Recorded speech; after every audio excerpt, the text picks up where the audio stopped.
vờ như tất cả mọi thứ chưa xảy ra với anh, lập lờ những thứ ngay trước mắt anh chẳng cần so sánh. Nụ cười khi ấy giờ đã khác, trôi về nơi rất xa. Ánh mắt cũng thật lạ, nhìn thật khác với những ngày qua. Tiếng nói yêu anh một lời không tồn tại nơi đây. Ký ức bên em chơi với trôi dần xa nơi đây. Điều gì đến rồi sẽ đến, rồi sẽ đến. Trái tim em giờ đây đang quan tâm về một ai khác. Hey yeah yeah. Nước mắt còn rơi mãi trần nhà đi vết son, giá như một cơn gió buồn trôi đi bóng hình đó. Và có khi chẳng thể biết rằng là nơi phía sau vẫn luôn có anh, vẫn luôn có anh. Ngầm thầm đừng gượng cười, yêu một người có lẽ chỉ cần cho hết đi. Ngắm nụ cười hạnh phúc vô tư không sầu bi, trái tim chẳng thể giữ lý trí, kết thúc đi những giấc mơ. Người cố chấp luôn là anh, luôn là anh, vẫn luôn là anh. Khoảng cách giờ đây đang lớn dần thêm, từ nay chẳng có ngày mai. Chẳng trách giờ đây em đã vội quên, say đắm nơi ấy cùng ai. Cố nuối tiếc cũng chẳng được gì, cố níu kéo cũng chẳng được gì. Anh là anh, em vẫn là em, nhưng không là của nhau nữa rồi. Vậy đi từ nay chẳng có hồi âm, chẳng còn lời nào cho nhau. Thôi bận tâm anh không cần đâu, giọt lệ nên từ mình anh lau. Đừng nên cố níu giữ nhớ nhung mà nhòa, đã quá trễ để quay trở lại. Trái tim em giờ đang nhớ ai, ai, ai.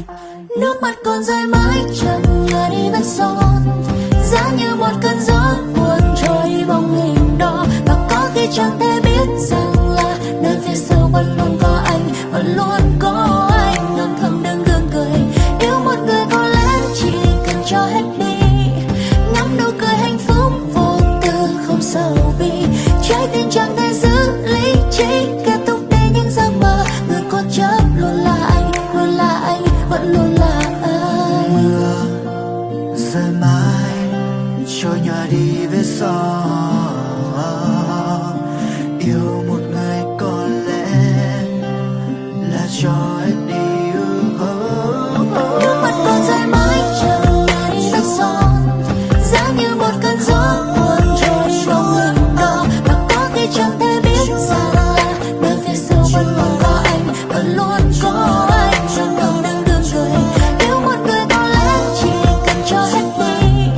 Ngắm nụ cười hạnh phúc vô tư không sầu bi, trái tim chẳng thể giữ lý trí, kết thúc đi những giấc mơ. Người cố chấp luôn là anh, luôn là anh, vẫn luôn là. Nước mắt còn rơi mãi trần nhà đi vết son, giá như một cơn gió buồn trôi đi bóng hình đó.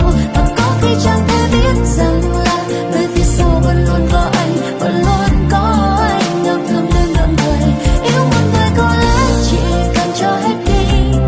Ngắm nụ cười hạnh phúc vô tư không sầu bi, trái tim chẳng thể giữ lý trí, kết thúc đi những giấc mơ. Người cố chấp luôn là anh, luôn là anh, vẫn luôn là anh. Rơi mãi trôi nhẹ đi vết son. Yêu một người có lẽ là cho hết đi. La la la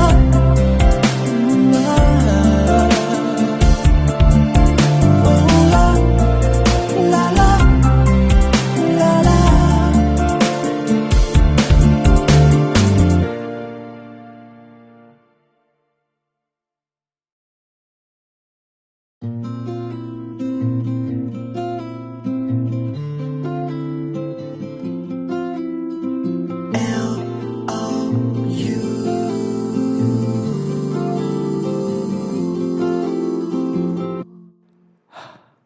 Giả vờ như tất cả mọi thứ chưa xảy ra với anh, lập lờ những thứ ngay trước mắt anh chẳng cần so sánh.